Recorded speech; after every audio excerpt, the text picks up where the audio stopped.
say the record.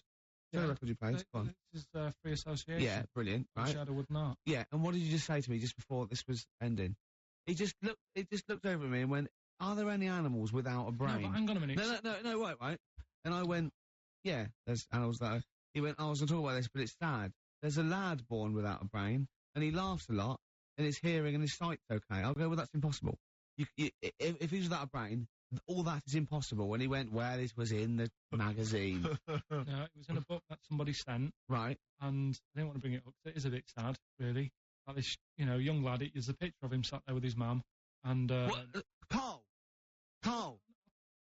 Yeah. It's impossible. Well, there must have been more to the story. He can't not have a brain. Hearing and sight is a concept within the brain. That's all it is, right? The ears are just receptacles. They're just So, well, that's why it was in this book. It was a book of mysteries. Carl, if you're reading a book and you see a photo and you guess at what you think the story might be, that doesn't make it true. That doesn't make it fact. I looked at it. I thought he looks like an happy lad. Sure. And I read about it and I thought, that's weird. Like you've said, the fact that he hasn't got a brain but he can see and he can hear. No! Impossible! Impossible. Go on. I don't know who to believe. Listen, we haven't done it for a while. White Van Man. I thought there's some interesting questions raised today, and I think it might be nice to just throw them back. I think we set Carl up again in the last hour as a person that people want to know his opinions on the world. If you're not familiar with it, on Saturdays, the Sun newspaper asks a typical white van driver questions his opinions on the week's news, and we thought we'd throw these in the direction of Carl. And then, what do you make of this teenage thug, Carl, Mickey Carroll, who spent 4 months in jail and he's won 9.7 million on the lottery? Is that justice? When you think of all the good people that are going hungry, and there's a lad there and he's won. Did he buy the ticket before he went in? No, I think he bought it once he'd come out. So he's done his time.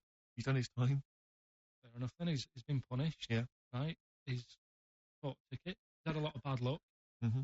Now he's having a bit of good luck. Right, next one. Are you concerned that now he's got all that money, he could turn into like a sort of mastermind villain? Like a James Bond style villain? He's got a criminal streak, we know that. Is that a concern for you? I mean, imagine that he could build some kind of underwater fortress. We don't. With my lawyer's hat on, we don't know that. Yeah, well. Well, he'd have to prove that he didn't have a criminal streak. I say you've been in jail for 4 months. Yeah, but sometimes people are bad because they haven't got any money, so he might be an angel of gold now. Yeah. 1 in 5 children aged between 11 and 16 go on booze binge sessions at least once a week. That's terrifying news, isn't it? Kids, they know too much now. Yeah. Compared to you, yeah. Right? Yeah. Listen to this one, right? Go on. My dad had me niece in the car, right, running her to school one day. And he was in the back of the car with a mate. And they were chatting away about stuff like kids do. And he got onto the topic of one of the mates, and he said, I mean, you've got to remember, niece, at this point, was probably about 5 or 6, something like that, right? In the back of the car, talking about My Little Pony, whatever it is they play with. Subject changed. That Lisa in our class, she's a lesbian, isn't she? Right. That's what they were talking about. Yeah. Chatting away about it. Just openly talking about lesbianism. And probably, this is the topic that they're talking about in the pub when they're having out drinking. Yeah, but they might have thought lesbian was a funny word or something. You don't necessarily know the ins and outs of it, do they? He's weird though, isn't it? When I was younger at school, you didn't you swore a little bit, but it wasn't like major swear words, and you sort of did a little bit of nicking, but nothing like they get up to now. I mean, if my girlfriend, when she was about 7 or 8, she walked to school with her mum, and she called her a C-U-N. Right? You are joking. No, she said, because she thought it was she said she thought it was a big furry animal.